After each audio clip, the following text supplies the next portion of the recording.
তিয়ানি উলিফাং cup চায়নাতে আমাদের যেটা হলো, একই সময়ে আমাদের দুটো আন্ডার-17 পড়ে গেল। একটা তো অফিসিয়াল আপনার সাব চ্যাম্পিয়নশিপ, যেখানে আমরা মূল 23 জনকে পাঠিয়েছি শ্রীলঙ্কায়, আর 18 জনের খেলোয়াড় সহ কর্মকর্তা সহ আরও 5-7 জন কর্মকর্তা দিয়ে আমরা চায়নাতে গিয়েছে।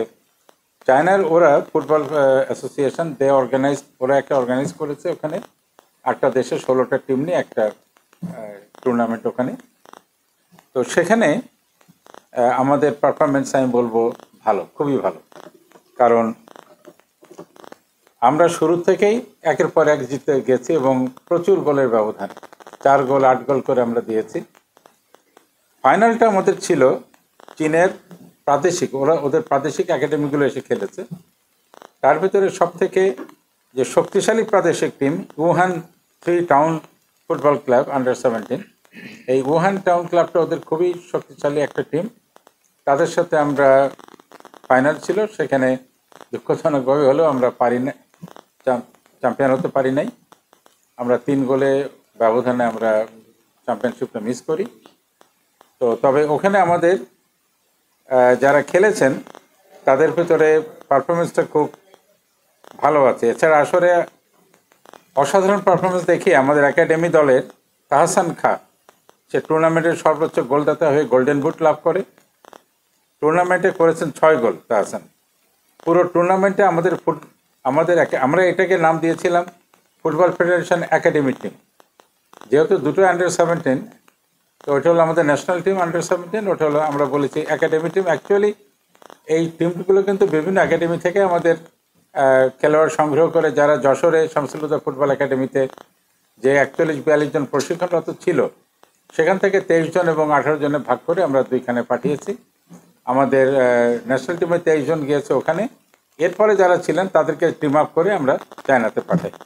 এখানে একটা কথা আমি বলতে চাই, সেটা হলো আপনারা হয়তো লক্ষ্য করবেন যে আমরা একাডেমিগুলো ডেভেলপমেন্টের দিকে যথেষ্ট নজর দিয়েছি এবং সারা দেশ জুড়ে এর ভিতরে 320টি একাডেমিকে আমরা তালিকাভুক্ত করেছি। এখানে হিলটন ভাই আছেন, টেকনিক্যাল কমিটির চেয়ারম্যান, তো ওনারা এটা নিয়ে খুব গভীরভাবে কাজ করছেন। আমরা ডেভেলপমেন্ট কমিটি থেকে যতটা পারি আমরা সাপোর্ট দিচ্ছি, আর এই এক্সিকিউটিভ কমিটিতে সবার উপরে আছেনই। এই 320টা একাডেমির ভিতরে 17টাকে আমরা আইডেন্টিফাই করেছি ডাবল স্টার হিসেবে, অর্থাৎ এই 17টা একাডেমি মোটামুটিভাবে বেশ অর্গানাইজড। আর এই 17টার ভিতরে আমাদের যশোরের শামসুল-হুদা ফুটবল একাডেমিও আছে, যেখানে আমাদের আন্ডার-17 আন্ডার-19 ন্যাশনাল টিমগুলো ওখানে ক্যাম্প করছে।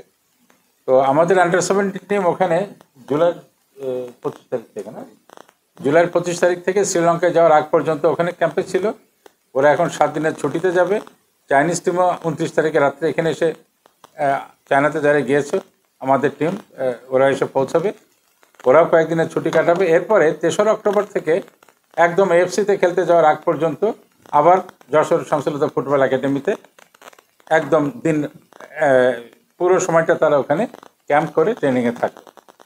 তো এই উদ্দেশ্যটাই হলো যে তাদেরকে একসাথে রেখে দীর্ঘ সময় যদি এই ক্যাম্পটা করা হয়, আমরা তার অনেক ভালো দিক দেখতে পাচ্ছি। তাদের ভিতরে সহমর্মিতা বাড়ে এবং এই একনিষ্ঠ জানে ট্রেনিংটাও আপনার অনেক উৎকর্ষ প্রশিক্ষণ আমরা তাদেরকে দিতে পারি। তো এটা কন্টিনিউ করবে।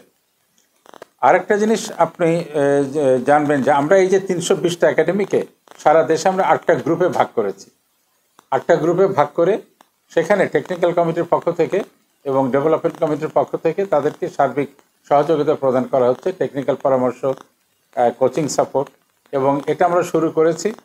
এখনই এটা পর্যাপ্ত হয়েছে আমি তা বলবো না, তবে আমাদের চেষ্টা আছে এবং অচিরেই আগামীতে কয়েক মাসে আপনারা দেখবেন যে পেরিফেরাল ফুটবল একাডেমিগুলোকে ফেডারেশনের পক্ষ থেকে আরও অনেক ধরনের সহযোগিতা দেওয়া হচ্ছে। ফিফা কানেক্টের ব্যাপারে আমাদের সভাপতি জনাব তাবিথ আওয়াল প্রচণ্ড গুরুত্ব দিয়েছেন এবং সেই কারণে আমাদের টেকনিক্যাল কমিটি আমাদের সকল একাডেমি থেকে ফিফা কানেক্টে সংযুক্ত হওয়ার জন্য আমরা উৎসাহিত করেছি।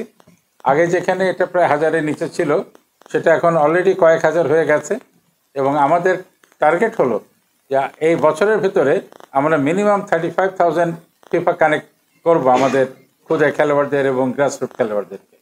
এটা ইনশাল্লাহ আমরা করতে পারবো আশা করি। আর গ্রাসরুট ফুটবল আপনারা জানেন আমরা সার্বিক দিক থেকে চেষ্টা করছি। গত 23শে মে শামসুদ্দৌলা ফুটবল একাডেমিতে প্রায় 650 7 থেকে 14 বছরের খুদে ফুটবলার জড়ো হয়েছিল, and that was A marvellous event. এবং আমরা এইভাবেই সবাইকে উৎসাহিত করছি। সকল একাডেমিকে আমরা যতদূর পারি আমরা আগামীতে আরও তাদেরকে সম্পৃক্ত করব, এবং এই একাডেমিগুলোই আমাদের ফুটবলের ব্রিডিং গ্রাউন্ড হবে ভবিষ্যতে। এখান থেকেই বিভিন্ন এজ গ্রুপ থেকে ন্যাশনাল টিম, এভাবে আমরা আস্তে আস্তে এটাকে তুলে আনার চেষ্টা করছি আমরা।